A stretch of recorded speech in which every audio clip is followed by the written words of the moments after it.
Today you're going to find out if I have the ability to pronounce Gorebyss correctly throughout this entire video. I think I can do it. I've studied up, I've watched multiple pronunciation videos, so keep your ears out. I'm sure at least once or twice throughout this video I'm going to say Gorebyss, which was how I pronounced it up until recently. Also, let me know in the comments if any of you have pronounced Pokemon names in really strange ways. Obviously, this one is a combination of Gore and Abyss, which kind of makes sense until you look at its design, and it's got this weird shell bra thing going on. Game Freak, what is this Pokemon supposed to be based on? Mad props to you if you already know, because I think this Pokemon, along with its counterpart Huntail, are some of the most forgotten Pokemon that were introduced in Generation 3. I'm sure for some of you, if I told you it was introduced in Generation 4 and that this is a backport, you would probably believe me. But no, both of these Pokemon evolved from Clamperl when they were given a held item and then traded, which is definitely the reason they're not seen a lot during these games. It also feels kind of wrong to me that there are two water-type specialists in Pokemon Emerald,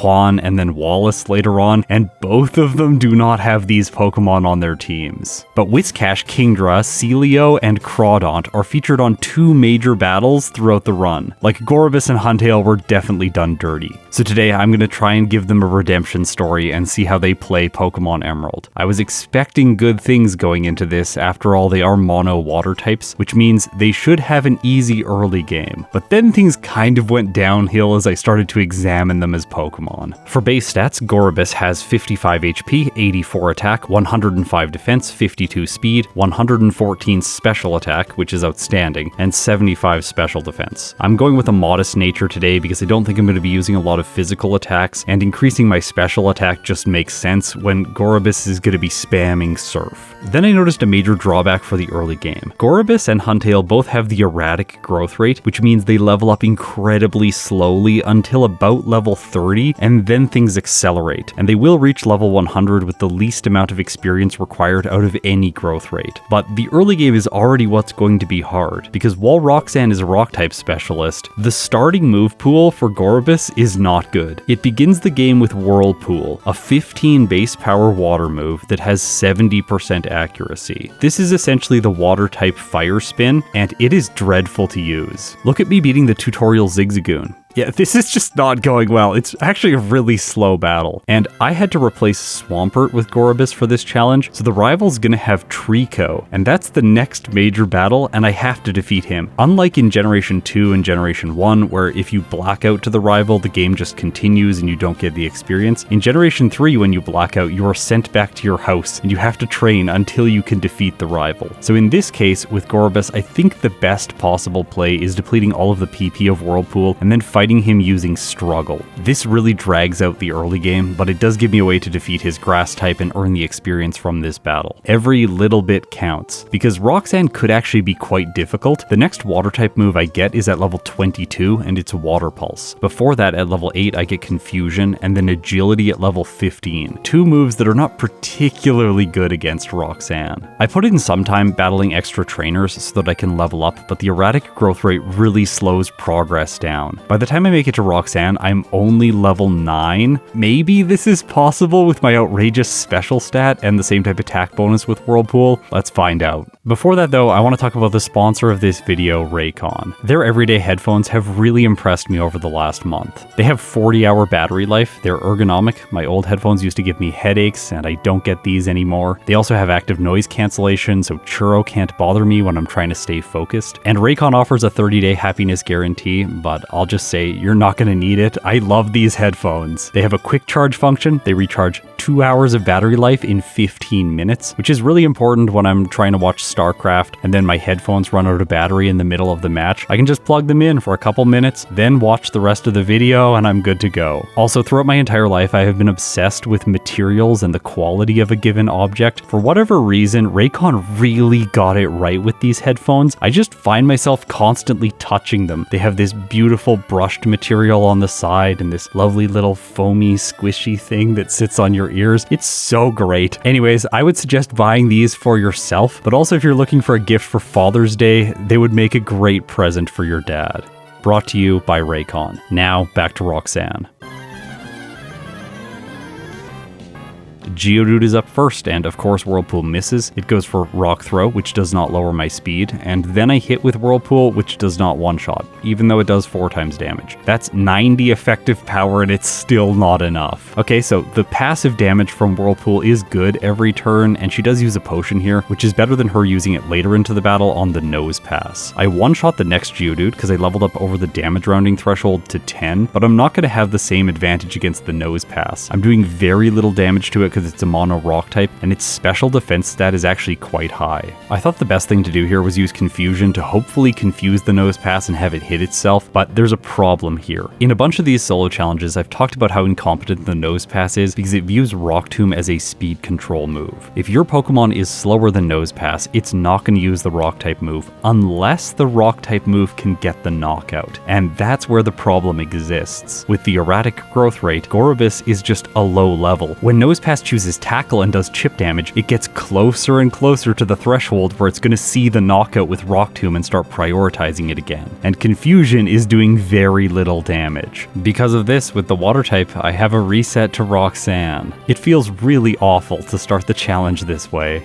I did a little bit of extra training on Route 116 north of Rustboro City. While I'm doing this, I can also catch myself an Abra, and Gorbis has an advantage here. Since Whirlpool is a trapping move, it can prevent Abra from escaping the battle, making this catch much more reliable. Its small advantages continue because I can knock out the grass types that trainers have on this route using Confusion. I am so lucky that this thing learns this move at a decently low level. Imagine if Confusion and Agility were switched places in the level up learn set. I think this early game would be significantly more painful in that scenario. Doing all the training here brings Gorbis only up to level 11. I guess this is going to be enough. I'm going to try Roxanne now just because I don't want to fight wild Pokemon since that's going to be really slow. At this level, I'm able to one-shot the first Geodude. By the way, this is a lucky roll because the second Geodude survives my hit. This burns out 1 potion before I move on to the Nose Pass. Then this time, I get lucky, I think, confusing the Nose Pass. I'm trapping it in Whirlpool also for a little bit of passive damage every turn instead of just spamming Confusion. And in the end, I am able to win against Roxanne, but this still felt a bit lucky. I'm sure this would be more consistent over the next damage rounding threshold at level 13, but training for that with the erratic growth rate is probably not going to be worth it even in a follow-up playthrough. In the next section of the game, I think Gorebyss is set up for success since it has Confusion and Brawly's Pokemon essentially just fall apart to Psychic type moves. That said, my level is a bit concerning, so I decided to do some optional training. The rival in Rustboro City, luckily Confusion, gives me an answer to his Grass type, as well as some of the trainers inside of Brawly's gym. I'm finding recently that these people aren't the best to fight, so I think for my second playthrough I will cut these if it's possible. Also, the training here isn't leveling me up that much. I'm only level 14 by the time I take on the second gym leader.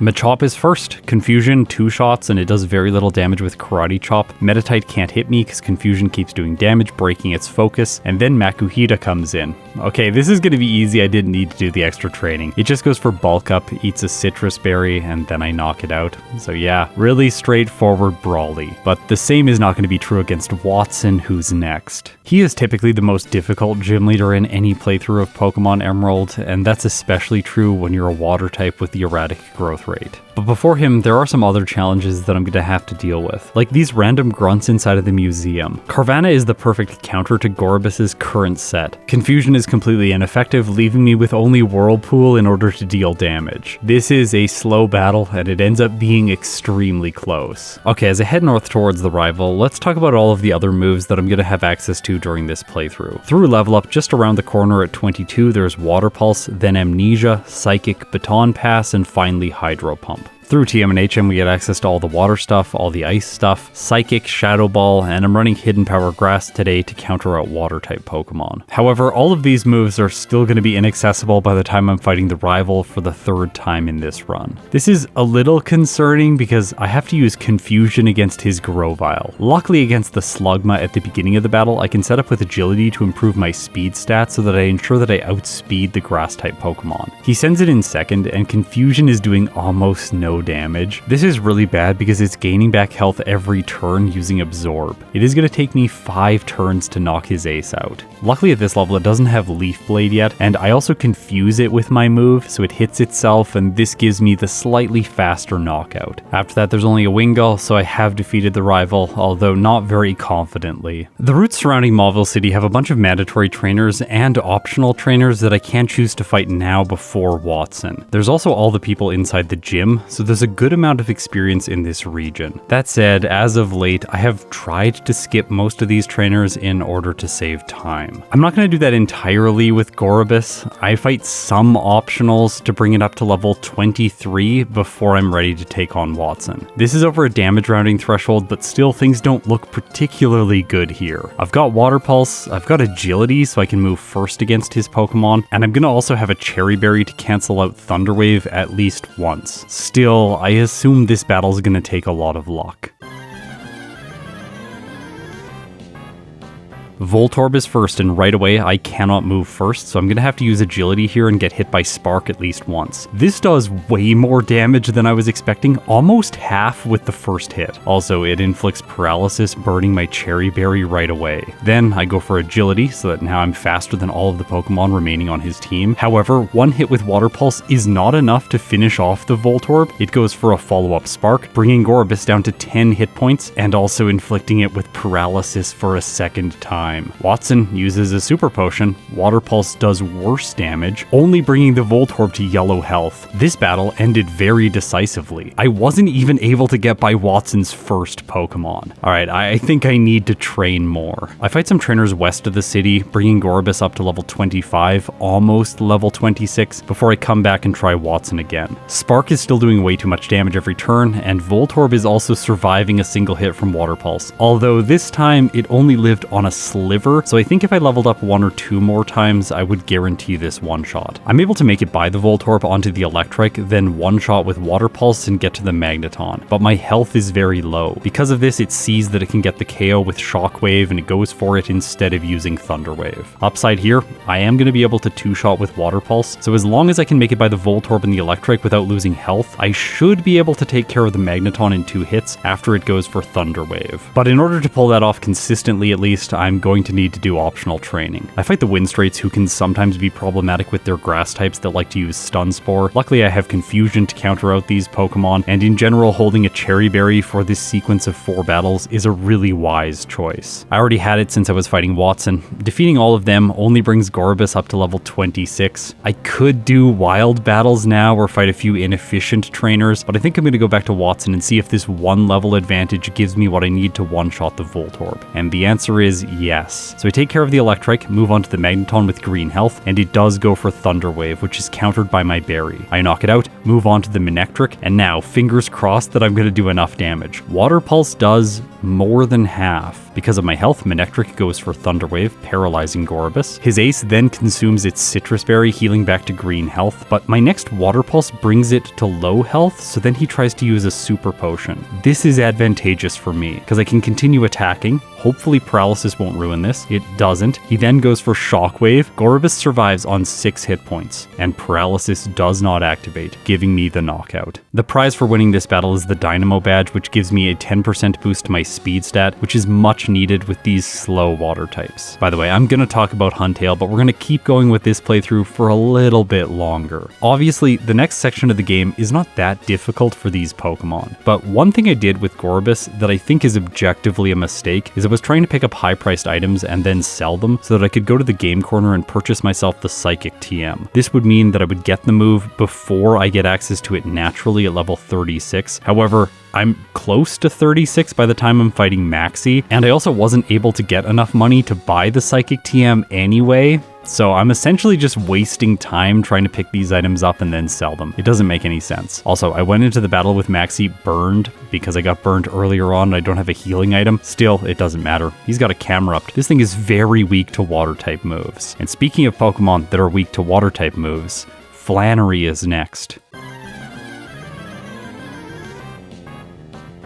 Nummel, I went for Amnesia here, just to set up my special defense. I don't really know why. I also increased my speed, despite the fact that I am faster than all of her Pokemon already. 2 turns of setup that I really didn't need to do. This gives the Numble time to set up with Sunny Day, decreasing the power of Water Pulse, but it still doesn't matter because I just one-shot it as well as the following Slugma. Now, the sun is still around for the Camerupt. However, it is so weak to water that Water Pulse still deletes it in a single turn, leaving only her Torkoal, which does survive on a sliver of health, despite the fact that the sun went away. It goes for Body Slam, luckily doesn't paralyze me. She then uses a Hyper Potion. I just bring her ace back down to low health. She gets caught in a healing loop a little bit here, which is annoying, wasting some time, but in the end, her Pokemon are just not good enough, as I'm sure all of you were expecting. The next gym leader presents a significant problem for me with Gorbis. Up until this point in the run, I have been skipping a bunch of optional trainers, and with the erratic growth rate, I've only got to level 31. Gorbis' speed, even with the boost from Wattson's badge, is only 57 by the time I'm ready to face Norman.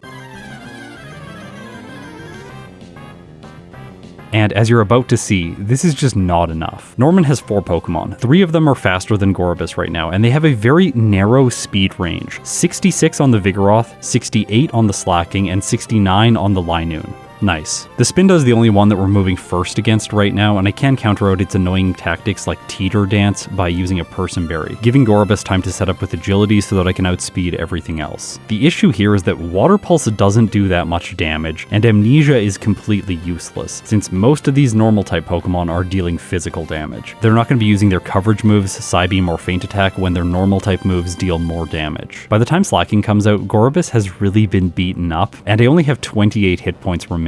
This allows Slacking to simply go for Facade on the first turn it's in battle, and that finishes Gorbis. There is some upside for me in this battle. For example, Water Pulse could confuse. This is a 20% chance, and if that happens, I'll take less damage on the Vigoroth or the Linoon. Also, I expect that this Pokemon has the chance to go for Belly Drum, which it does, so that cancels out one of its turns, and then I arrive at the Slacking with green health. This is a much better position, but it goes for Yawn on turn 1, which causes Gorbis to go to sleep, and then I snooze way too long, despite the fact that Slacking takes multiple turns to attack. I lose for a 3rd time because I'm low on health when the Slacking comes in. I have to arrive at it with green health to even have a chance. Then I think I need to get lucky waking up for sleep quickly. I did not pick up a Chesto Berry up until this point in the run. I've been trying to skip as many berries as are possible just to save time in my Pokemon Emerald plays. However, I really think picking up the Chesto Berry right here makes sense, since the Spinda isn't really a threat. If it uses Teeter Dance, that's not the end of the world. I can still make it to the Slacking with green health, but then if I get yawned here and sleep for like 3 or 4 turns, it's basically the end. I need to wake up right away. Or I need the Slacking to be absolutely terrible and use yawn when my Pokemon is already asleep, because this is something that can happen. I don't know why they didn't program an exception so that this isn't a possibility. Even in Generation 1, there is an AI exception that prevents Pokemon from using status moves when the Pokemon already has a status condition. This only applies to non-volatile status conditions. And Yawn should fit that bill, but I think the fact that it takes 2 turns to inflict the status condition is the reason why this move got forgotten. Because of this weird interaction, I am able to defeat the Slacking, but I really don't feel like I earned this win with Gorbis. It's definitely going to need a higher level for this battle in the 2nd playthrough. We have reached that time in the video. I have talked about Gorbis way too much. Let's switch over now to its counterpart, Huntail.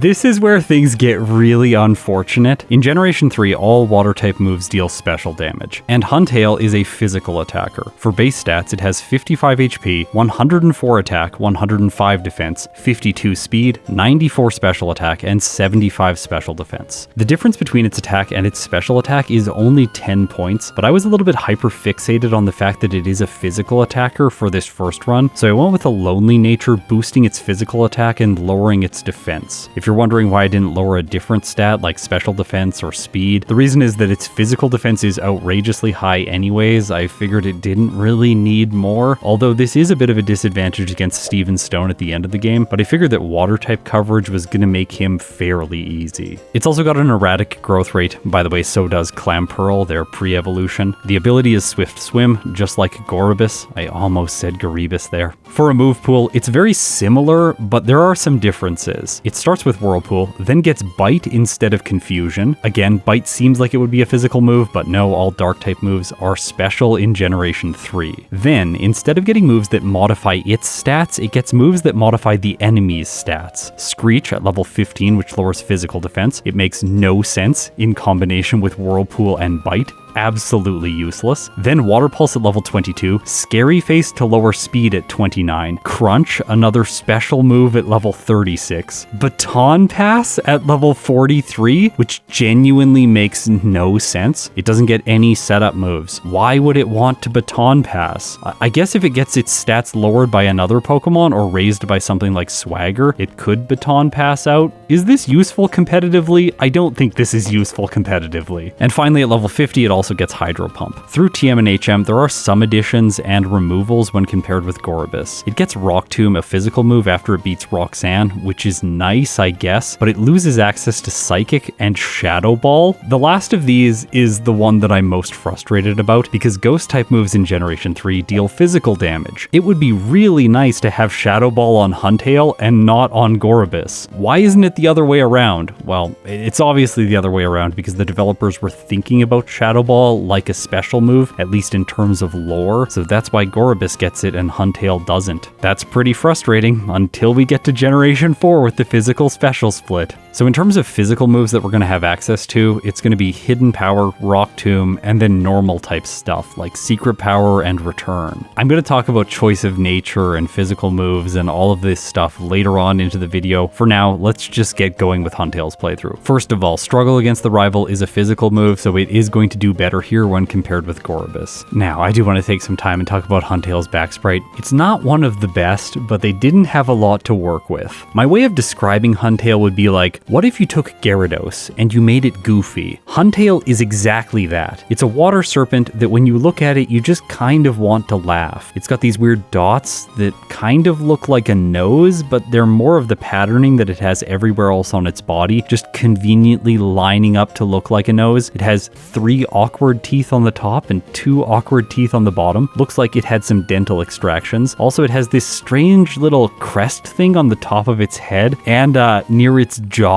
Also, its eyes, they just look strange and lifeless. Okay, so in the early game, I thought I wasn't going to have problems leveling up to fight Roxan. By the way, I did some damage range tests after the Gorbis playthrough, which I did play first, and I found out that both of these Pokemon need to fight her around level 12. Anything lower than that is a bit risky because the damage range with a Whirlpool isn't enough to one-shot the Geodude, and I wanted to ensure that I had that since this move is already very inconsistent. To grind up to level 12, which is very brutal with an erratic growth rate Pokemon, I was fighting all of the trainers, and then I ran into School Kid Karen's Shroomish, which was very problematic because of paralysis, giving me my first blackout of the playthrough. This is what happens when you give a physical attacker Bite, which is special in Generation 3 at the beginning of the game. Gosh. Anyways, I fight some different trainers instead, avoiding the Shroomish, and then eventually I reach level 12 and fight Roxan. The reason I'm playing Huntail second is just because I thought that this Pokemon was at a significant disadvantage when compared with Gorebyss. The reason I do things this way is so that I'm favoring the underdog a little bit with my previous experience from the run. That said, my damage ranges that I calculated were for Gorebyss's special attack stat. With Huntail's, I am not always able to one-shot the Geodude at level 12. Probably I would need the damage routing threshold at level 13 to pull that off. I take some damage before I move on to the Nose Pass, but if I trap it with Whirlpool and then go for Bite over and over again, I should be able to finish it. The disadvantage that I'm at here is that I'm not moving first. I could have used the Quick Claw, but I do think an Oranberry is better to gain back health. This prevents the Nose Pass from seeing the knockout with Rock Tomb, which will allow me to survive longer into the fight, and using the Quick Claw, I only have a 20% chance to move first and then a 30% chance to inflict a flinch. On my first attempt with it, I am able to not defeat Roxan. She defeats me. It's very annoying. I take a reset with Huntail, and then I have to go and do training. Okay, time for revenge against the Shroomish. I'm able to pull it off at this level. It's really not that bad. With Huntail being level 13, I'm able to one-shot both the Geodude, and against the Nose Pass, I'm able to scrape through with a win. Although this battle is still a little bit sketchy, despite the fact that I overleveled. Game Freak, why couldn't have these Pokemon both just started with Water Gun? Even Bubble. I would take Bubble at this point. Whirlpool is such a terrible move. At least they gave us some relief because it is not an HM in in Generation 3. You don't have to have this move on one of your Pokemon as you traverse the region, like you do in Generation 2. When I arrive on Dewford Island, I'm going to pick up the Silk Scarf with Huntail, which is an item I skipped with Gorebyss. I'm sure I'm going to be using a lot of secret power in return during this playthrough, so having an item that boosts normal type moves makes sense. Now there's another choice to make here. Do I fight Brawly right away or do I skip him? You can return to Dewford Island after you defeat Flannery, and I think that makes way more sense for Huntail. Fighting him with a resisted bite and Whirlpool makes no sense. I could train to level 22 and then quickly backtrack from the Slateport area of the game. However, I'm not sure I'm going to get to level 22 until I reach Mauville City, and at that point backtracking all the way to Dewford Island is just going to waste time. I'll come back here after I defeat Flannery. The two grunts inside of the museum are easy to take care of because I have Rock Tomb to counter out their Carvana. Also, Screech pairs well with this move, so at least I can drop defense and use a physical move, although Rock Tomb is one of my least favorite moves in the game. 80% accuracy is just terrible. That said, I rarely give credit to the fact that Rock Tomb does drop the opponent's speed. This is relevant when the AI is using it, but it's rarely relevant when the player's Pokemon is using it, because in most cases in Emerald, my Pokemon is just faster than the enemy, either because I've overleveled, I have the badge boost from Wattson's badge, or I have a lot of EVs, which the enemy Pokemon don't have. Huntail is one case where Rock Tomb is actually useful for speed control. Let me prove that to you. The rival before Mauville City has a Grovyle. Its speed stat is 49, which makes it much faster than Huntail, which currently has a speed of 31. If I use Rock Tomb on it turn 1, then I can move first with Bite on all subsequent turns and have a chance to flinch. Using this strategy, I'm able to make it by the rival on my first attempt.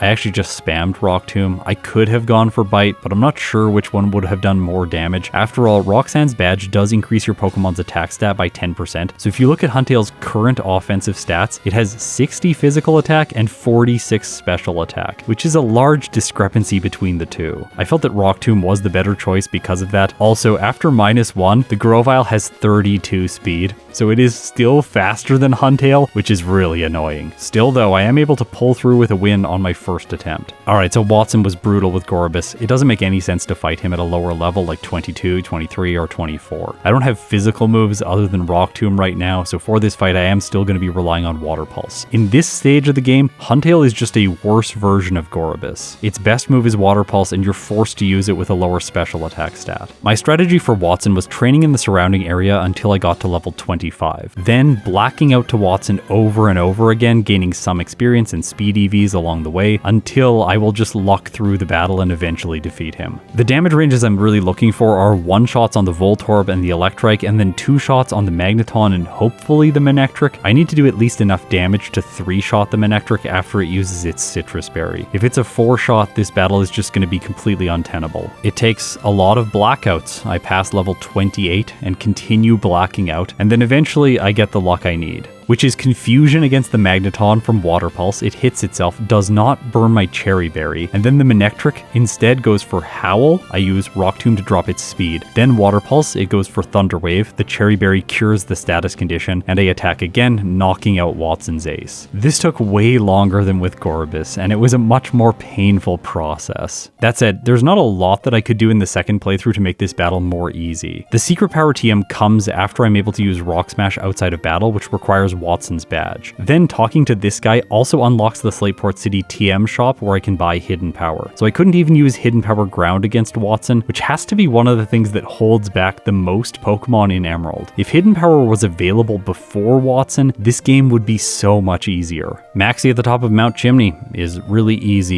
even with Huntail. After this battle, I pick up the Meteorite because I can now grab Return, which is a more powerful normal type move. I'm not using Secret Power at this point in the run because while it is physical, Water Pulse is just still the go-to move at this point. It lets me sweep through all of Flannery's Pokemon as well as Brawly's team. Okay, so Norman was pretty brutal with Gorebyss, but I have some other tools with Huntail. I can actually use Screech, which is more useful as a setup move. I guess it's a setup move because I can drop Slacking's defense stat and then do lots of damage to it every turn using Return. I just have to be able to make it to the Slacking with decent health so it's not one-shotting me with Facade. But that ends up being tricky. I make it to the Linoon with 10 hit points, and then it knocks out Huntail with a single headbutt. It's not going to go for Belly Drum if it sees it can knock us out, so this is not a good scenario. I tried again getting much luckier. I have good health for the Linoon, so it goes for Belly Drum, and then I knock it out after using Rock Tomb to drop its speed by 1 stage. This leads to Norman's ace, Slacking. Turn 1, Screech in case it goes for counter, which it does. Then Rock Tomb to drop its speed to ensure that I can move first. Of course, it misses. Slacking is then likely to go for counter again, so I just use Screech. This one misses. It's a bit annoying. Luckily, Rock Tomb hits, dropping speed. I go for Screech, dropping its physical defense, and repeating this combo over and over again gives me massive damage with return, and Huntail finishes Norman on only its second attempt. Okay, let's bring up the splits comparisons up until this point in the run. Because I played the section of the game after Roxan out of order, I'm not going to be calculating any differences for those sections of the game, but we can calculate an accurate difference once the Pokemon defeat Norman. And in this case, surprisingly, Huntail is ahead, but only by 59 seconds, which is a very close result in Pokemon Emerald. The explanation for this lead is very simple. With Gorbis, I was very unfocused when fighting Wattson. I didn't know exactly what to do or what level I needed to start blacking out at. And then against Norman, Huntail was able to differentiate itself because it had access to Screech. The next section of the game is going to give major upgrades to both of these Pokemon though, because south of Slateport City, I can surf into the abandoned ship and pick up the TM for Ice Beam. Water and Ice moves together provide neutral coverage against pretty much everything in the game with the exception of Water-type Pokemon. For Huntail, it's going to have access to Return to deal neutral damage to all Water types, whereas with Gorbis, I'm going to have access to Psychic, which I learn once I reach Fort Tree City. I had to make a choice here as to which setup move to give up. Amnesia can be useful in the late game, but with Gorbis, a Pokemon that's so specially offensive, I don't really think I'm scared of taking hits. What I want to do is set up my speed so that I can sweep the enemy's team as fast as possible. Winona.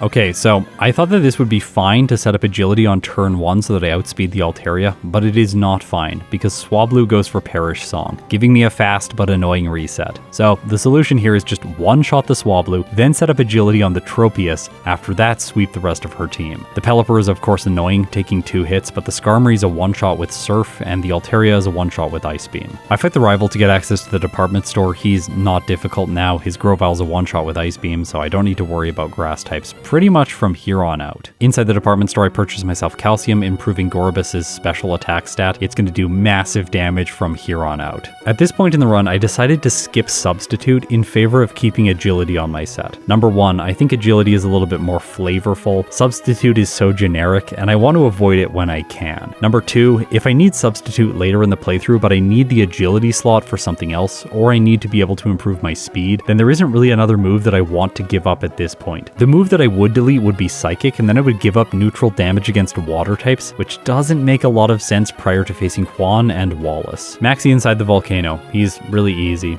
I set up Agility here trying to move first against the Crobat, but then the Mightyena just used Scary Face. It doesn't matter in the end. I have Ice Beam for the Crobat so I can two-shot it, and the following Camerupt completely falls apart to Surf. And speaking of falling apart to Surf, this move is really good against Tate and Liza's team. This is a double battle, so Surf is going to be dealing 50% damage to each Pokemon, but even that is going to be enough. It's forcing them to use constant Hyper Potions on the Claydol, and I thought I was going to two-shot the Xatu, but I'm just barely not able to get the damage range. Note, this is without using rare candies prior to this battle, and this is usually where I like to use them in the playthrough. I just wanted to see if Gorbis could pull this off without the additional levels, and the answer is, despite a lot of annoying damage ranges, like the fact that this Soul Rock survives one hit, I am still able to pull through with a first attempt victory against the Psychic type specialists. This would have been so easy if I used rare candies. Surf makes the multi-battle in the Space Center very easy. Archie is a little bit annoying because he has a Sharpedo. I can't do neutral damage to it since Psychic is my coverage for most Water types, but still, Surf just does enough. Sharpedo has terrible special defense, by the way. Okay, up next is Juan. Now, normally I make fun of him because he's a pretty bad gym leader unless the Kingdra gets really lucky with Double Team. Although, in most cases I've used rare candies prior to Tate and Liza, which makes him very easy. It's really just the fact that he comes after Tate and Liza, and for solo challenges they are significantly difficult. So you need to overlevel for them, and then Juan is just underwhelming as a follow-up. But in this case, since I didn't use rare candies prior to them, he's going to be difficult. Love Disc is first. I take the opportunity to set up with Agility. I'm holding the Mystic Water here, which means I'm unable to get rid of Confusion, and Gorbis hits itself not once, not twice, but 3 times in a row. This was so frustrating. Also, Psychic is unable to one-shot the Love Disc. I get a special defense drop, allowing me to finish it off after he uses a healing item, but this was not a good start to the battle. Whiscash is next. Now, I haven't taught Hidden Power Grass to take care of this thing, but I don't need it because Surf just does enough damage. Celio is next. Psychic 2 hits. It goes for Body Slam with its 1 attack, paralyzing Gorebyss, and I have only 39 hit points by the time the Crawdaunt comes in. I don't have a good move here. I go for Surf. It luckily does more than half because Crawdaunt, like Sharpedo, has terrible special defense. And in general, I think I just get lucky here. It misses Crab Hammer, then he goes for a Hyper Potion. I use Surf again, bringing it to low health, and he uses Taunt, not doing damage, which is critical. Kingdra comes out last. It goes for double team turn 1. I'm paralyzed. Then Kingdra uses Ice Beam, doing chip damage. Gorbis survives though, goes for its own Ice Beam, doing about half to Kingdra, which is ideal for me because he's not going to be using a Hyper Potion. Although I think he used both of his Hyper Potions previously in the battle, but his AI would prioritize using Rest, and the Kingdra is holding a Chesto Berry, so it's going to wake up right away. Actually, maybe it's a Lum Berry. I'm not entirely sure. It just wakes up whenever it uses Rest. I was so lucky here being able to survive a second hit from Ice Beam. Gorbis has 8 hit points left. Please, Paralysis, don't ruin this battle for me. And it doesn't. Gorbis attacks one more time, Ice Beam does enough damage, and Kingdra goes down. Wally, one shot, one shot, one shot, one shot, not one shot, heal a bunch, eventually knockout. Very easy battle. With that win, Gorbis is ready for the Elite Four. Now let's catch up with Huntail. Do you want to see the saddest battle of all time? Well, get ready for it. The rival prior to Fort Tree City generally doesn't have a very good team. I haven't found him to be difficult in these solo challenges in the majority of cases. And he shouldn't be difficult for Huntail. Grovyle comes in, it could go for Leaf Blade and do a lot of damage, but it can also just use Screech and then Ice Beam one-shots it. So all that's left is Pelipper. Protect turn 1. Then, turn 2, Return doesn't one-shot, it does about half. Pelipper goes for the inaccurate move Supersonic, which confuses Huntail, which proceeds to hit itself, inflicting massive damage. My lonely nature is not helping out here, and the Screech from the Grovyle looks like the biggest brain play ever right now. Also, I hit myself a second time, and then Pelipper uses Wing Attack and Huntail faints. I can't believe this is how the battle went. Second time around, the rival isn't as lucky with his Pelipper, so this is an easy win. Even with lower special attack, Huntail still does very well against Winona. I don't have one reset here because I know that I need to attack the Swablu right away, and I know that the Tropius is coming in second. By the way, if you're worried about it attacking your water type with a grass type move, the only damage dealing grass type move that it has is Solar Beam, so it's probably going to try to set up Sunny Day first, which can be a little bit annoying if you're using Surf as primary damage. However, in this case, for most of her Pokemon, I'm going to be using Ice Beam or Return. The only exception to that is the Skarmory. Outside of the department store, the rival's Pelipper isn't able to ruin my day for the second time. For vitamins, I decided to go for 3 protein and 2 carbos, improving my attack and my speed. This is definitely not the best choice. I'll talk about why during the follow-up playthrough. Just like Gorbis, Maxie's really easy, but Tate and Liza aren't. I do have access to Crunch at this point, which does single target damage, meaning its damage is not going to be divided by 2. Still though, it's not doing much more than Surf, and the overall output of damage every turn using Surf is just going to be much higher. I forgot to deposit my HM users. Oops. I have to reset because of that. It's only fair for me to do this battle when the solo Pokemon is attracting most of the damage. Coming back in, you can see that Surf just isn't doing as much as it was with Gorbis as you would expect. Not enough to prevent the Claydol to get healed over and over every turn, and also not enough to 2-shot the Xatu. Plus, it knows Sunny Day, so it can cut the power of Surf, forcing me to use other moves, like Crunch for example. It's also not doing much damage because it's special. The solution here for Huntail is pretty clear. Train up to the next level, 47, and then use rare candies. I have a total of 13, so I can boost it all the way to level 60 before trying this battle again. And of course, this dramatically changes the outcome. They're going to be healing the Claydol every turn now, and I can 2-shot the Xatu without it being healed. Plus, damage from a divided Surf is enough to one-shot both the Solrock and the following Lunatone, which I wasn't really expecting, leaving only the Claydol with a sliver of health. They try to heal it, but now I have single target damage, so Surf one-shots. Archie's pretty straightforward, but I do want to take the time during this battle to talk about Intimidate. It's annoying in Emerald, but it's really bad in Fire Red. I think if I played these two in that game, Gorebyss would outperform Huntail even more. In this case, it's just a nuisance because most of the enemy leaders have Mightyena, which triggers Intimidate at the beginning of the battle. After this with Huntail, its special attack is higher than its physical attack, so using Return doesn't make much sense here. And that also means that my nature is counterproductive during these fights. If I had raised my special attack, then I would just be outputting more damage in general during fights where Intimidate is in play. Luckily on Juan's team, he has no Intimidate users, and Return just completely stomps his team, one-shotting the Love Disc, the Whiscash, the Celio, and the Crawdaunt. The only thing that survives is the Kingdra, but even then I'm doing so much damage to it that he just gets caught in a healing loop. He is using double team, so he could luck through here, but what's he gonna do? Use Ice Beam or Water Pulse? Those are the Kingdra's only 2 damage dealing moves. Wally, and now Huntail has caught up, so let's go into the Elite Four. Prior to fighting Sydney with Gorbis, I decided to use all of my rare candies, which brings it up to level 66. By the way, that is the exact same level that Huntail is going into the Elite Four at. So what this proves to us is that it doesn't really matter when we use the candies. We could use them right before Tate and Liza and have an easier time against Archie and Juan after that, or we could just use the candies right before the Elite Four and have a slower time against Tate and Liza, Juan, and Wally, I guess? No, not Wally. He's going to be easy no matter what. Because of this, the solution is obviously to use the rare candies prior to fighting Tate and Liza. It makes the ending section of the gym challenge much easier, and then the Elite Four is going to be the same no matter what. And Sydney is a simple sweep. I one-shot every single Pokemon on his team, including the Absol at the end of the battle. After that is Phoebe. Now I don't have Substitute here, but turn 1 I can set up Agility when the Dusclops goes for Protect. After that, Surf one-shots it, as well as the Bayonet, and I am using that plurally because both of them go down to a single hit. The Sableye also falls, leaving only the Ace Dusclops. So can Gorebyss pull it off? And the answer is no.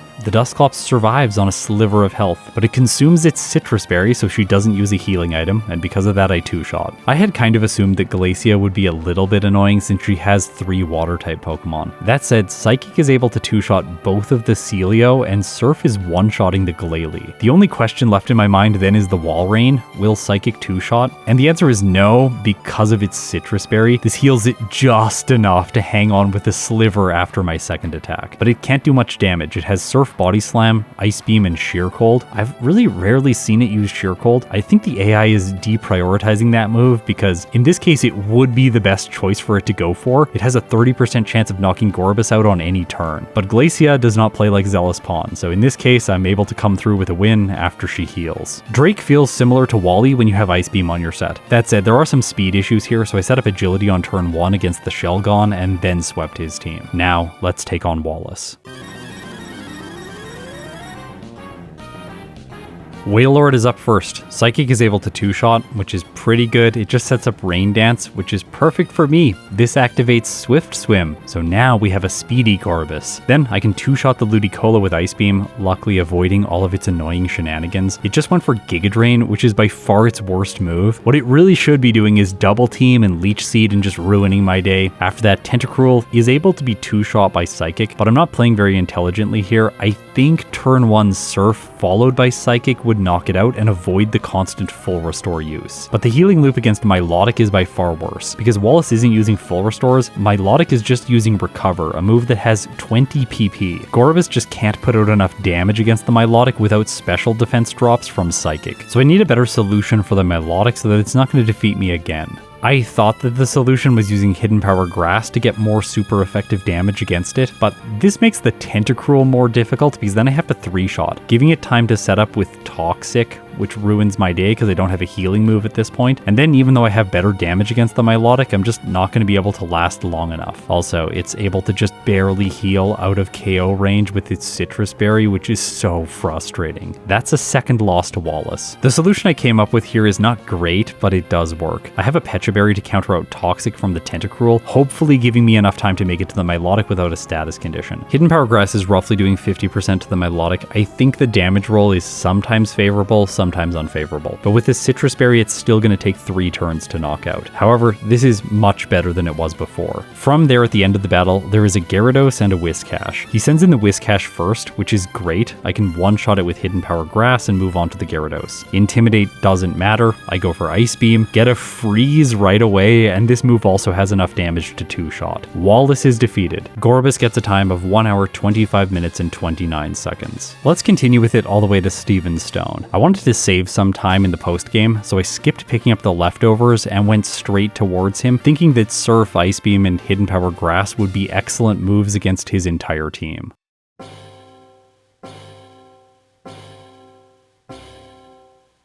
My strategy here is really simple. Have a Pecha Berry to counter out Toxic, then I can use Agility on turn 1 to outspeed all of Steven's Pokemon, because yes, Gorbis is slower than 3 of the Pokemon here: Skarmory, Claydol, and Metagross. After setting up, I can then use Surf to knock out the Skarmory, which takes 2 turns. The Pecha Berry does help me here, avoiding the status condition. I one-shot the following Aggron. Cradily comes in, I use Ice Beam for an easy 2-shot, although I did get confused by Confuse Ray. Luckily, it's not causing too many problems. I snap out of confusion right away, and then use Surf on the Claydol, which just barely doesn't one-shot. Steven uses a full restore, my follow-up Surf rolls better damage, and Claydol goes down. Metagross is next. Okay, how much damage is Surf going to do? And the answer is, it's doing more than half, or what looks like half. However, Metagross does so much with Psychic, and then heals with a Citrus Berry, preventing my next Surf from getting the knockout. Because of that, I take a reset. The solution here I thought was really simple. Hold the Mystic Water instead of the Pecha Berry. Then if I get hit by Toxic, I just have a quick reset at the beginning of the battle, which accumulates 2 faults. However, after that, the Skarmory goes for Spikes, and since I've set up Agility and avoided Toxic to this point in the battle, I should now have enough damage with the Mystic Water to knock out the Metagross in 2 hits, even after it eats its Citrus Berry. However, there's a problem. I freeze the Cradily, and it immediately defrosts, going for Giga Drain, which does massive damage. That wasn't a critical hit, by the way, it just does that much, which is really scary. I'm left with a small amount of health, which will not be enough to survive the hit from Metagross. I need to get through the Claydol first. I roll lucky damage here, one-shotting, and then his ace comes in. Okay, so what are the possibilities for me to win? Well, number 1, I could get a lucky critical hit and one-shot. Or number 2, my health is low enough that he sees that he could use Meteor Mash to knock me out. If that's the case, he's going to randomize between all of the moves that have potentials for knockout, which would be every move on his set, meaning him rolling Meteor Mash is a 1 in 4 chance. And guess what? He rolls Meteor Mash,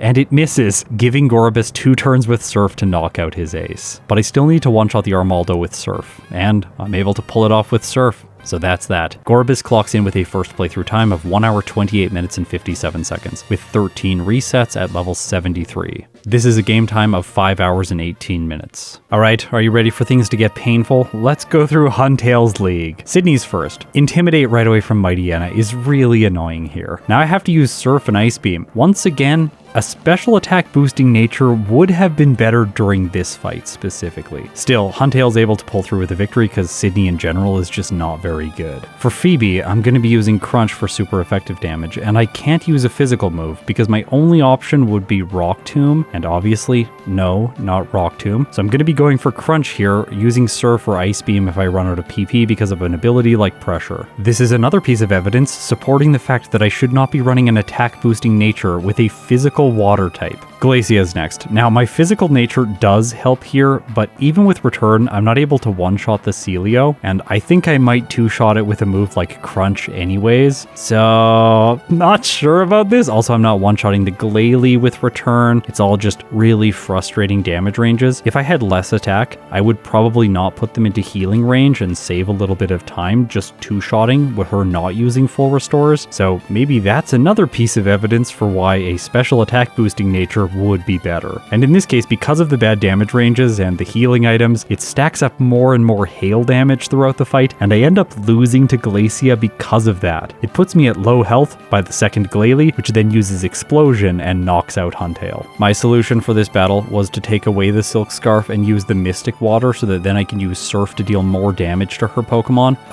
What a disaster. Huntail is the definition of a bunch of anti-synergy all coming together to just ruin this Pokemon. I take another loss to Glacia because even using the Mystic Water isn't enough, and eventually I had to resort to one of my favorite moves, Rest. If I teach it in the place of Crunch, then I can heal during the fight and just outlast all of her Pokemon, and I don't really need to care about damage ranges anymore. This does allow me to get a win, although it's slower if I have to use Rest. But in this case, I just got luckier and I didn't even have to use Rest, so I just taught it for no reason, essentially.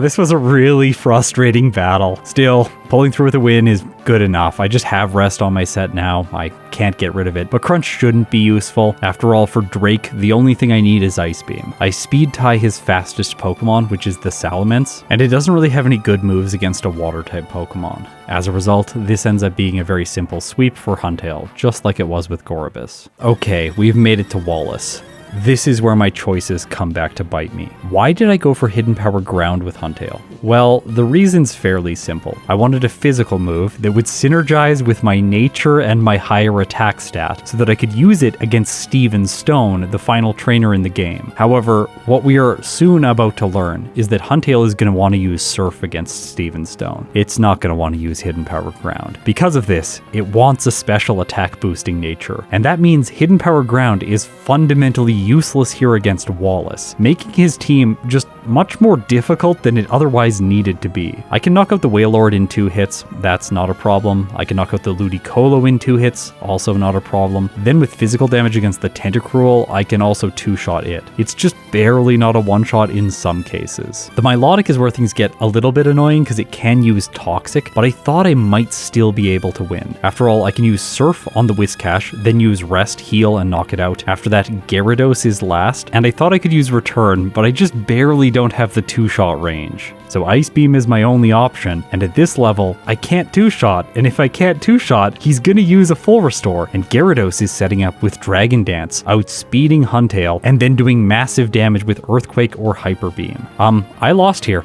over and over and over and over again. The reason I wasn't simply resetting and just leveling up a few more times to get the damage range I need against the Gyarados is because I know that Ice Beam can freeze the Gyarados, and I was just fishing for that. Eventually, 10% chance I'm gonna freeze it and knock it out. Should be pretty simple. Unfortunately for me, this just wasn't happening. It took so long until I finally froze Gyarados, and then I remembered Wallace is just gonna use a full restore right away. Yeah, this is really awful. The thing is, he's used other full restores earlier in the battle because of my damage ranges, and conveniently, at the moment of truth, Gyarados just misses a Hyper Beam, and because of that I knock out the Gyarados. Huntail did not deserve this win. It should not have beaten Wallace at this level with the current set. It also should not have Hidden Power Ground. It should not have a physical boosting nature. I think I have proven that by this point in the video, and that is going to give me major ways to improve the second run. But for now, I'm going to have to beat Steven Stone with a suboptimal nature. To prepare for this battle, I did a bunch of things that I didn't do with Gorbis. I taught Substitute in the place of Rest, then I picked up some rare candies to level up Huntail a couple more times to 73 over the next damage rounding threshold. I also taught Hidden Power Ground in the place of Return,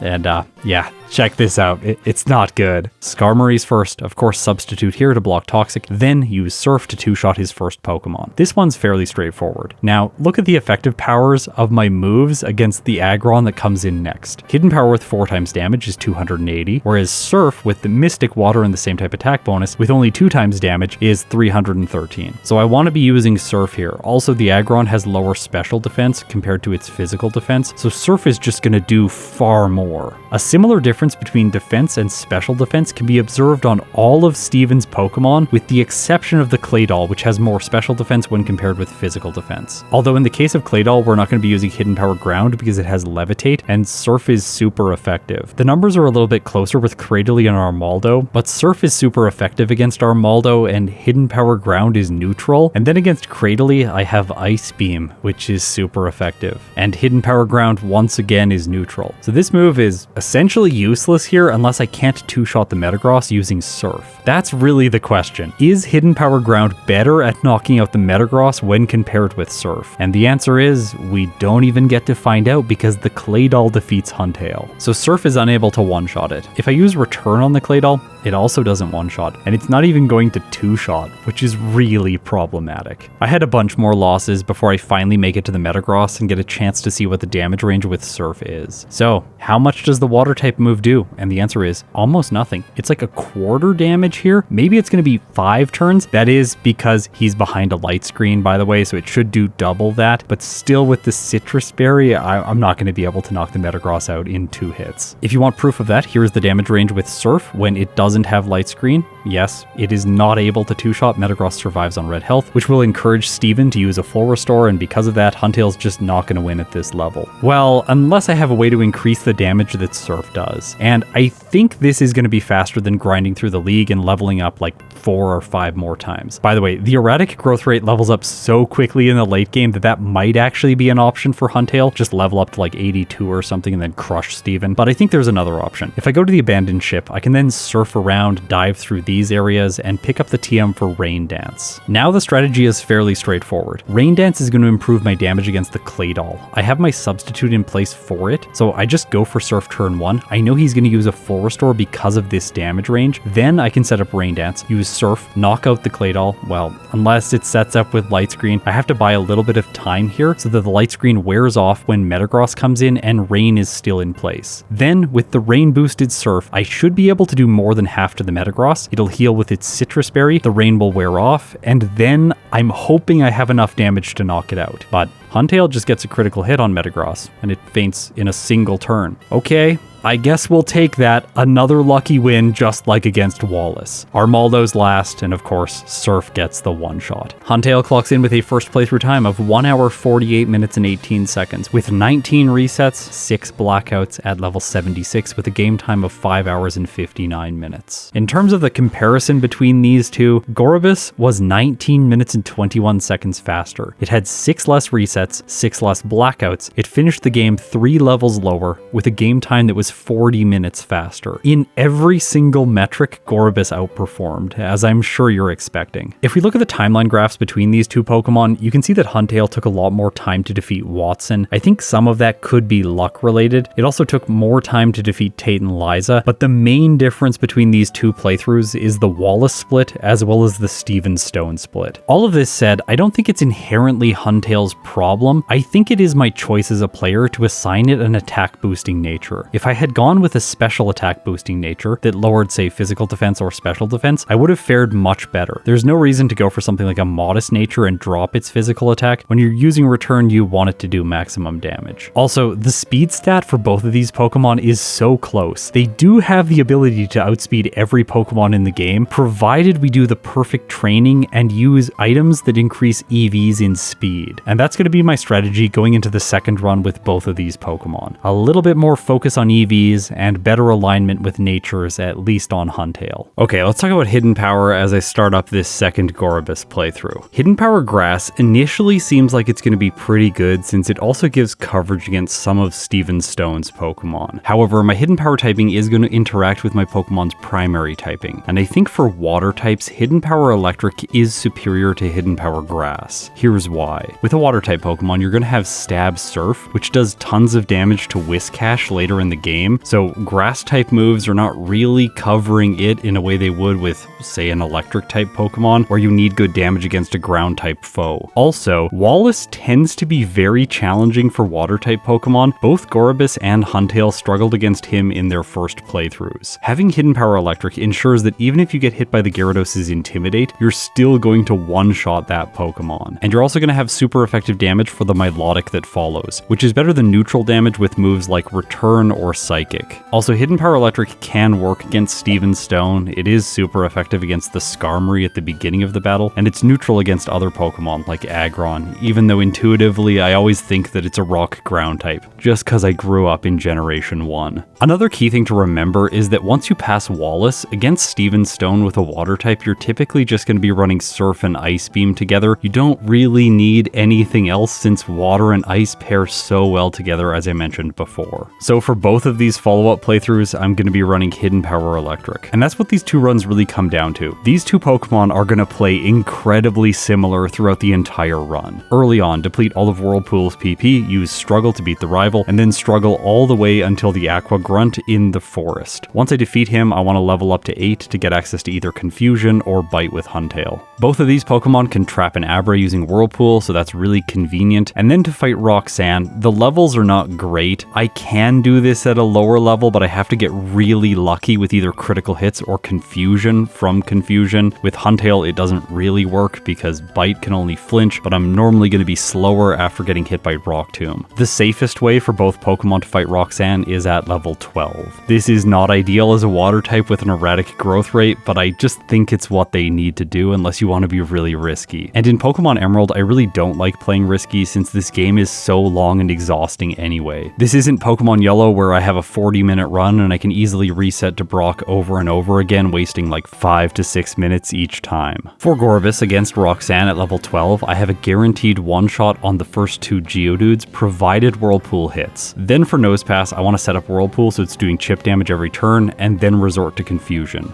Interestingly enough here, Whirlpool is doing between 6 and 8 damage, and Confusion is also doing between 6 and 8 damage. The only difference is if I get a critical hit, then Confusion will actually do less damage than Whirlpool would. It's obvious though that I don't want to constantly spam Whirlpool just because of the terrible accuracy. And with Confusion, there is upside of the status condition. Okay, I better cut over to Huntail's Roxan now. I'm going to be switching quickly back and forth between these 2 follow-up runs just so we can compare apples to apples and see how badly Huntail has things. At level 12, its damage ranges are just significantly worse. 41% chance to one-shot both of the Geodudes. However, it is doing the same amount of damage every turn to the Nosepass, 6 to 8 with either Whirlpool or Bite. I think the fact that Bite has 10 more base power than Confusion really comes through for Huntail here, giving it roughly the same chance against Roxan, with only small downside on the KO chance on Geodude. However, I do want to mention that the fact that it is less likely to knock out the Geodude in one hit sometimes works in its favor, because Roxan might use her potions on the Geodude and then I can one hit on the second turn. This is ideal because then she's going to spend less time healing the Nosepass. I tried testing Gorebyss at lower levels to see if it could also leverage this same strategy, but Roxan just felt too inconsistent and I lost to her multiple times, so in the end I decided to go for the more conservative approach. After the first split, these two are incredibly close together. Gorebyss gets a time of 9 minutes and 29 seconds, whereas Huntail has a time of 9 minutes and 27 seconds. So it is slightly in the lead, at least for now, but that's all about to change. Gorebyss can fight Brawly right away, but it isn't the best choice. I think that fighting almost every trainer in the next section of the game with both of these Pokemon is the correct play. Fighting Brawly on minimum battles post Roxan ends up making Gorebyss really struggle against him with the chance for multiple resets. Plus then all of the experience from the trainers inside of his gym is no longer accessible to you in the playthrough, which means if you want to fight Wattson at a decent level with a good chance of beating him, you're going to have to fight wild Pokemon, which is just significantly less efficient. So I prefer fighting these trainers to make both Brawly easier as well as the training for Wattson a little bit quicker. At level 15, obviously Gorbis can easily stomp through Brawly's team. This one's not a problem. Then, around Slateport City and before the rival, I am going to fight a bunch of optional trainers. I'm also going to go to the Move Tutor and get Swagger. This really helps in the museum against the Carvana. I can use Swagger, increase their attack stat, and then when they hit themselves, they deal devastating damage. Like, they almost one-shot themselves, allowing me to ping them down with Whirlpool in only a single turn. This is a far faster way to manage them than just spamming Whirlpool and slowly chipping away. Swagger is also useful against the rival. I have trained to 22 to get access to Water Pulse prior to this battle. This just speeds up all of the training in the next section of the game. I also did use one early rare candy in order to get to 22 for this fight. You don't have to do that, but I think it is better since using rare candies early on with the erratic growth rate is the superior play. Okay, as I do training, let's talk about Wattson and the damage ranges against him. It is possible to block out to him over and over again, but I don't think this is the most efficient play for both of these Pokemon. Their damage ranges get okay at level 25, they get much better at 27, but then they become essentially as good as they're going to get at level 28. 1 hits on Voltorb and Electrike, and 2 hits on Magneton and Manectric. There's quite a bit of experience around Mauville City, so I'm going to take advantage of it and fight most of these trainers. Also, I'm going to fight the Windstrait family, which contributes to this experience, and it also allows me to grab the Macho Brace, which is going to be useful for EV training throughout this playthrough. Once I get to level 28, I'm going to reset to Wattson instead of blacking out. This is slightly faster, and I don't really need the experience since I've already put in a lot of time training. Plus, at this level, my chances for winning are quite high.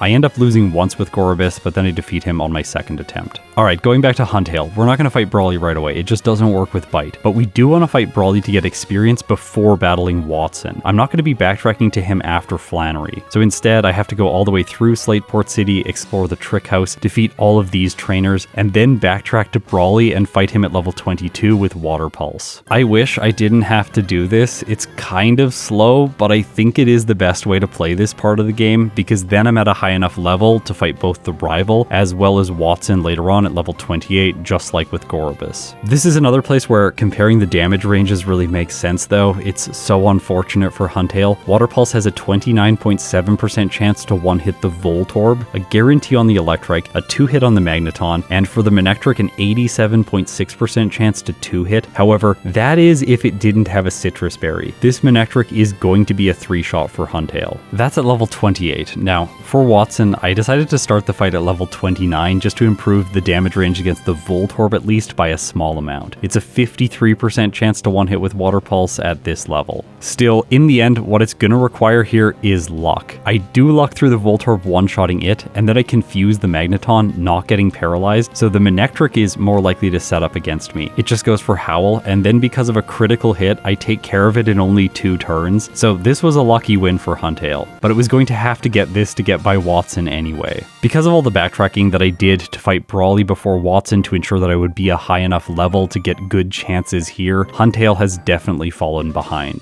Gorbis had a 28-minute and 12-second Wattson split, whereas Huntail had a 32-minute and 1-second split. So it's 3 minutes and 49 seconds behind. I wish I could say that there was no threats ahead for Huntail, but unfortunately it gets really unlucky against Maxi. His Mightyena just spams Sand Attack over and over again, and I get all the way down to -5 accuracy. Because of this, I miss too many times and take my first reset here, which is just purely bad luck. It shouldn't have had problems here. It's a 2-shot on the Mightyena, a 1-shot on the Zubat, and a 1-shot on the Camerupt. I can't believe I lost this. Do note for this fight, I've started using the Macho Brace with Huntail. The reason is I want to gain as many speed and special attack EVs as I can throughout this playthrough. My goal is to outspeed every single one of Steven Stone's Pokemon, making that fight much more consistent. And to do this, I really need to maximize how much speed I earn throughout the run. I also want to get as much special attack as possible to ensure that I have good late game damage ranges using only special moves. In this playthrough with Huntail, I'm using a Rash Nature, which increases special attack and decreases special defense. Going into these playthroughs, I thought the decreasing special defense didn't make a lot of sense with a water type, since they take super effective damage from electric and grass moves, both typings that deal exclusively special damage in Generation 3. However, there just aren't a lot of electric and water type attackers after you clear Wattson in the early game. Okay, let's talk about Norman. I'm going into this fight with Huntail at level 38. I think for both of these Pokemon, this is the correct level. Anything lower, this fight starts to get really sketchy with the potential for a bunch of resets. I have a 2-shot on the Vigoroth, a 2-shot on the Linoon, and then a 3 to 4 hit on the Slacking, although I'm going to be alternating between Screech and Return to avoid counter. Also, level 38 is perfect for speed because Huntail has 70, ensuring that it moves first against every single Pokemon on Norman's team. By the way, if I didn't optimize my EV training, I would currently have 69 speed and I'd be tied with the Linoon, making the battle slightly more difficult. I do end up getting 1 reset here just because I'm a bad player sometimes, but I pull through with a win on my second attempt against him. With Gorebyss, I hadn't quite figured this out yet. I was hoping that I could rely on agility as well as psychic to get through Norman at a slightly lower level. However, it is just best to go up to level 38 and then fight him over the damage rounding threshold. At level 37, I take 2 resets against him before I finally defeat him. If I came back to do this playthrough again, I would definitely overtrain and just be level 38 for this fight to make it so much easier.